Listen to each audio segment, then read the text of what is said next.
Bonjour tout le monde, j'espère que vous allez bien. Aujourd'hui, on va parler de l'esprit de pauvreté dans ma chère et tendre communauté africaine. Et j'appelle à toutes les personnes qui vont écouter cette vidéo à écouter avec sagesse et non avec ses émotions. Parce que si tu écoutes ce que je vais dire avec tes émotions, tu auras l'impression, une fois de plus, que je banalise ou que je méprise ou que je minimise. Bref, tu vas mettre ta définition là, les Africains, alors que ça n'a rien à voir avec ça. Je ne fais que faire des constats ayant pour but qu'on puisse avancer ensemble, qu'on puisse se déployer ensemble pour que nous puissions être une Afrique en diaspora beaucoup plus forte en fait. Ok? Qu'est-ce que j'entends par l'esprit de pauvreté? Pour moi, l'esprit de pauvreté, c'est simplement une personne qui se met des barrières en fonction du lieu géographique dans lequel il se trouve. Généralement, quand tu es en Afrique, parce que tu es, je veux dire, submergé par ce que la télé dit, parce que tu es submergé parce que genre, on te dit que nos chefs, ok, nos dirigeants pillent le pays, on te raconte du n'importe quoi, pas mal de choses. Il y a plusieurs choses qui sont vraies. Mais à force d'être toujours dans le bain d'informations, tu as l'impression véritablement que ton entourage, ce que tu vois peut-être les routes qui ne sont pas faites, tu vois peut-être la poussière, tu vois peut-être les poubelles, tu vois pas mal de choses. Quand tu compares avec l'information qu'on te donne, tu as l'impression qu'effectivement l'Afrique est extrêmement pauvre. Ok? Et au final, tu commences au fur et à mesure à mettre des barrières en toi qui font en sorte que ça crée une personnalité. Ce qui veut dire que maintenant, tu es en mode survie parce que quelqu'un qui a un esprit de pauvreté est toujours en mode survie. De telle enseigne que le jour où il va recevoir sa chose, sa part, ce qu'il recherchait, que ce soit un emploi, que ce soit une opportunité, que ce soit une relation, peu importe, il va toujours maintenant être en mode sécurité, en mode qui vive. Donc, comme j'ai eu cette opportunité, je vais tout faire pour conserver ça de peur d'être dans le manque. Ça part d'où? Ça part au niveau de l'environnement dans lequel il se trouve. Ça part aussi au niveau des informations qu'il reçoit. C'est la raison pour laquelle beaucoup de mes frères africains ici, quand ils arrivent ici, ils quittent avec le même état d'esprit de pauvreté. Ok? Ils viennent ici, comme ils ont toujours été habitués à être submergés par des informations et par leur environnement qui donne l'impression que l'Afrique est pauvre. Ils arrivent dans un pays riche qui est manifestement riche parce que l'Afrique peut-être n'est pas apparemment, comment dire, visuellement, donne l'impression de ne pas être visuellement riche. Ok? Alors que l'Afrique est extrêmement riche. Mais le fait que ce ne soit pas visuellement riche est en train de mouler quelqu'un en lui pour croire en tout ce qu'on dit sur l'Afrique. Et par conséquent, il commence à entrer dans ce qui est dans une forme de sécurité. Tandis que quand tu arrives ici en Occident, tu vois la richesse de façon visuelle. Tu dis, oh, le continent est riche, le pays est riche. Pourquoi? Parce que la façon dont les médias parlent aussi d'ici, ça n'a rien à voir. Et aussi, il y a des facilités en termes d'opportunités que le pays, le continent donne à ses populations en fait. Donc, quand tu arrives maintenant dans un continent où les réalités sont différentes, quoique l'Afrique et l'Amérique sont deux continents extrêmement riches, tu commences à te rendre compte qu'en fait, je suis arrivé au Canada. Je suis arrivé en Europe. Je suis arrivé. Donc, quand je vais avoir mon emploi, je vais être dans la sécurité.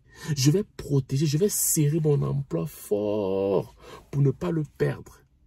Mais inconsciemment, quand tu le fais, c'est parce que tu as toujours été habitué à vivre dans le qui-vive, dans le manque, entre guillemets.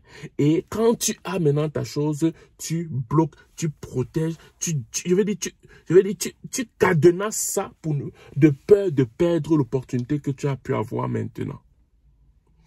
Cet état d'esprit-là, si tu l'as ici, tu vas passer à côté de grandes choses. Et je tiens aussi à rappeler une chose. La pauvreté est fonction, l'esprit de pauvreté est fonction du lieu géographique dans lequel tu te trouves. Raison pour laquelle, quand je vous dis de vous adapter, vous ne voulez pas comprendre. De regarder les opportunités au Canada, vous ne voulez pas comprendre. Parce que tu vas quitter l'esprit de pauvreté de l'Afrique. Tu vas venir ici. Parce qu'ici au Canada aussi, ils ont leur définition de la pauvreté. Peut-être que leur définition de la pauvreté te donne la capacité de faire certaines choses dans la société et d'avoir un compte bancaire avec un minimum, d'avoir des choses minimalement quand même. Ça, pour eux, peut-être que tu as ça, peut-être que tu peux manger, peut-être que tu peux payer ton loyer, peut-être que tu peux faire des choses, mais pour eux, c'est la pauvreté.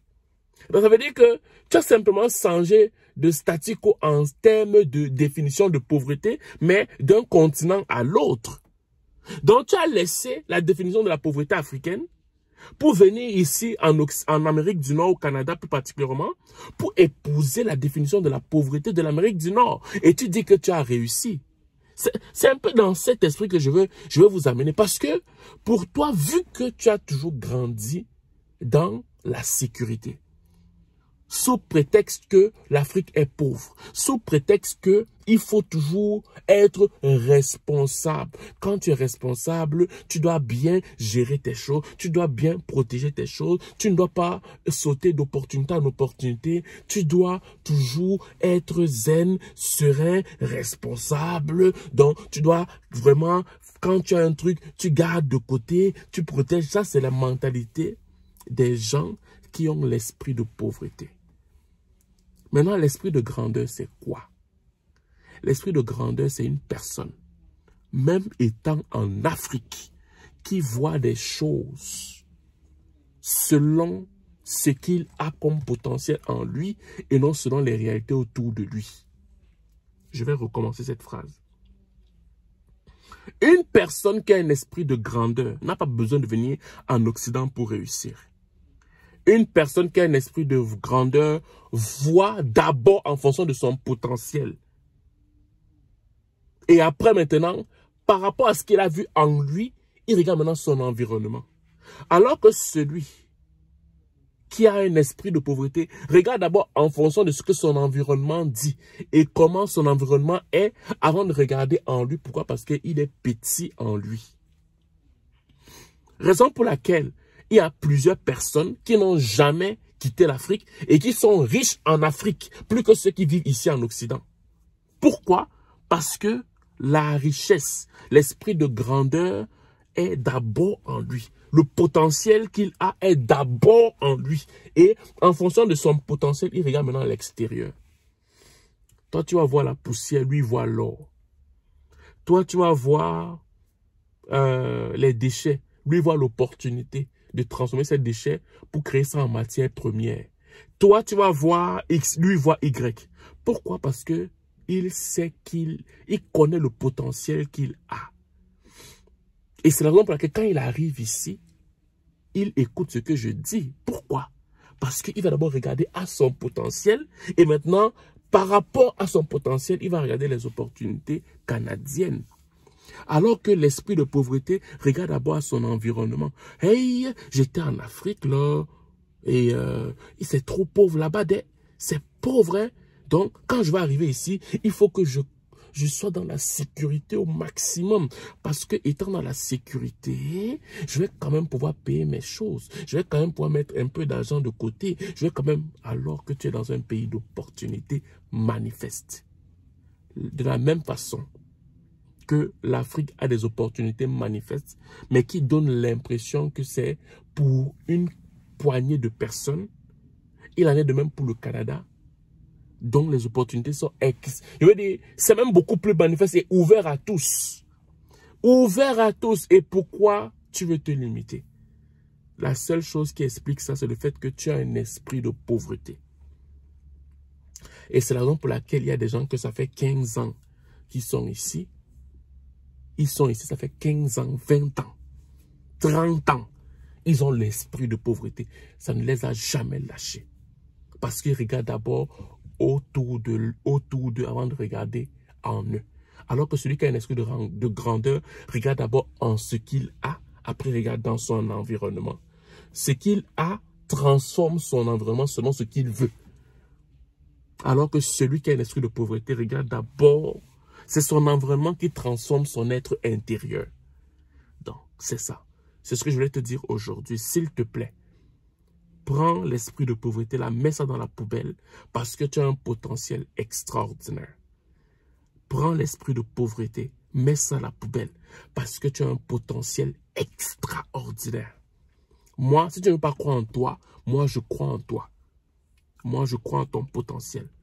Celui qui est en nous est plus grand que celui qui est dans le monde. Le potentiel qui est en nous peut changer le monde. Le potentiel que les Africains ont est tellement extraordinaire que les peuples extérieurs voient. Et nous, Africains, on ne voit pas ça. Donc, c'est ce que je voulais te dire aujourd'hui. Mets l'esprit de côté, l'esprit de pauvreté là, qui est une tâche.